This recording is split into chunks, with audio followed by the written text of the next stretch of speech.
اللهم اسقنا سقيا تسيل منه الضراب وتملأ منه الجباب وتفجر به الأنهار وتنبت به الأشجار وترخص به الأسعار في جميع الأمصار وتنعش به البهائم والخلق وتكمل لنا به طيبات الرزق وتنبت لنا به الزرع وتدر به الظهر وتزيدنا به قوة إلى قوتنا.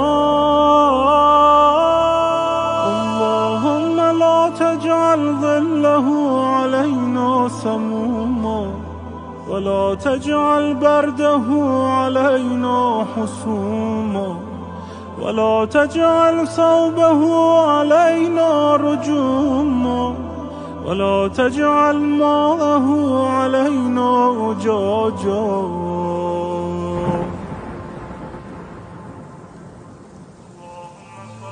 اللهم صل على محمد وآل محمد وارزقنا من بركات السماوات والأرض إنك على